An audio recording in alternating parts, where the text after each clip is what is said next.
channel. If you're new to this channel, I'm Lydia. I currently live in London. I used to live in Hong Kong. I'm a banker who also loves life. So in this channel, I share how I maintain a healthy, productive and happy lifestyle. A lot of times I share some of the fun things happening in my life, books I read, and how I stay healthy. This video is about books. So the summer is finally here. I can feel it in the air. I can feel the excitement that everybody is talking about their summer holiday. In the past several years, I've been reading a lot of books. So far, 83 of them, starting from 2019 till now. So I have accumulated some books. Can say that I can give you my recommendations for your summer reads. I think the 6 books that I will recommend today, they're heartwarming and thought-provoking. Most importantly, they're all easy to read. They're just like so compelling that you couldn't put it down. So let's go. The 6 books I recommend for your summer holiday. The first 2 books are memoirs. The first one is Born a Crime by Trevor Noah. Trevor Noah, I feel like everybody should know him. He's the host of The Daily Show. Through the whole pandemic, I've been watching The Daily Show every day just to see the way that he sees things. He can always find a way to elaborate it in a funny way so that we feel like life is not that hard.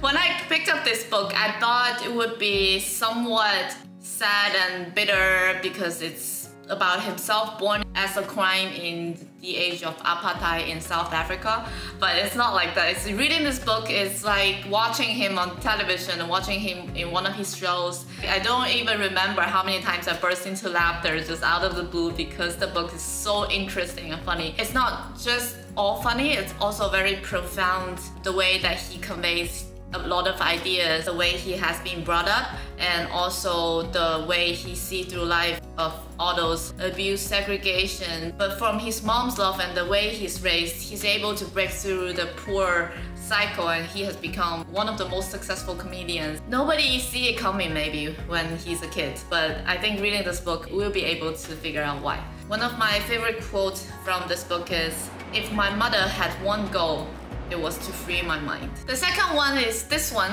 Educated, from Tara Westover. It was one of those books, when I picked it up, I could never put it down again. It's such a good story, and yet it's just some other people's life. I feel like a lot of my problems not even an issue because think about Tara. She grew up in a very different family and living as a survivalist, and her reality is her father's reality. The whole view of the world is almost only on the mountains where she lives. She has never stepped into a classroom until the age of 17 because her family doesn't allow all the kids to go to school, and that's when in the university. And that's how things happen for her to break all the restrictions in life, and that her quest for knowledge has took her over the ocean, all the way across continents, to Harvard and to Cambridge at the end. This is a very profound book. It's beautifully written, it's so breathtaking. When you read it, just like sometimes I just feel goosebumps because it's so good, it's so well written, even though sometimes it's very heartbreaking. But apart from how she put it as a story, also a lot of meaning behind this book about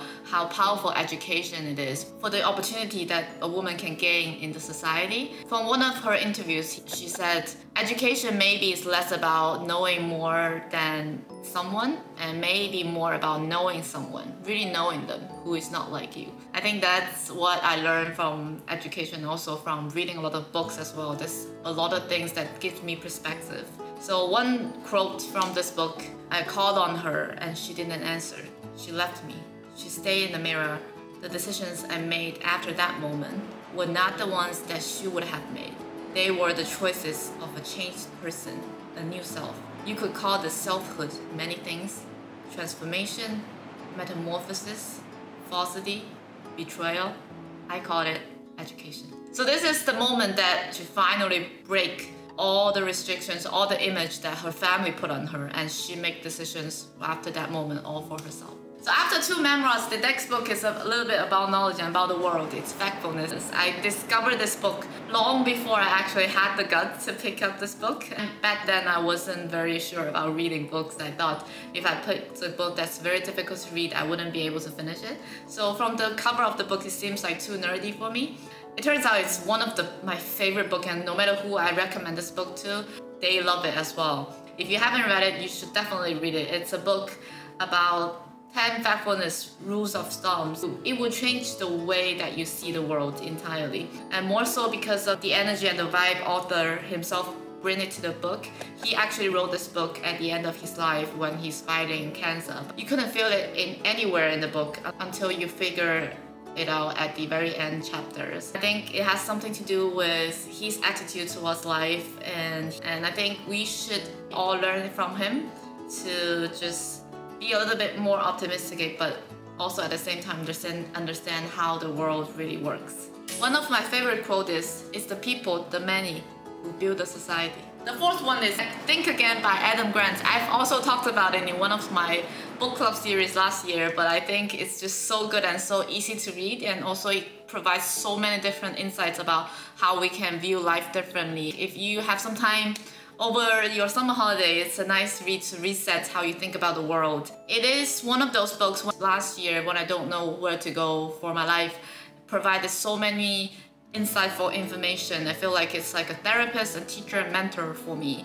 It's almost as if he knows what I'm confused of and have doubt on and frustrated on, and slowly pull me out of it, set the course straight, point the road forward. If you're curious about how rethinking can help us in life, read this book. One of my favorite quotes from this book: "At work and in life, the best we can do is plan for what we want to learn and contribute over the next year or two, and stay open to what might come next." The next book is The Psychology of Money. So after you've read through other people's life and laugh a little bit and also set your mindset to think things differently, maybe it's time to also think about personal finance. The Psychology of Money is one of the best books I've read about. It's easy to read and also very easy to follow of some of his principles, only like 20 chapters, a short one. So this book, starting from the basics, the author guides us through the true value of money. He actually said that it's the freedom that control our own time and the uninterrupted compound interest, how rich and wealthy is not the same, and the discipline towards investment and the humility towards life and events. So I think it's a very good book. My favorite quote is, "The ability to do what you want, when you want, with who you want, for as long as you want, is priceless. It is the highest dividend money pays." The final one is super easy to read. It's written by a Korean monk called The Things You Can See Only When You Slow Down. It's probably the most beautiful book that I've ever read. Within the just right color illustrations, together with the words, the design flows with the mind and creates a very natural shield around me from the concrete jungles in Hong Kong last year when I was in a very not so clear mental state, and it really helped me to calm down quickly. I think it should be a book besides your bed, or you can just carry it whenever you want so that you can flip through it. But also, it's a fantastic book to add on to your beach read for the summer. And remember what says on the back of the book: the world moves fast, but that doesn't mean we have to enjoy the summer holiday. Those are the top 6 books I recommend for you for your summer holiday. I hope you have a blast for this summer. I'll see you next time.